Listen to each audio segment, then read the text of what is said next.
When calculating data, a null mistake or cache file exception will pop up.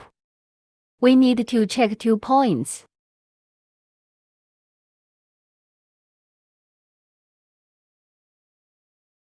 First, check if the original data storage disk memory is greater than 60 GB.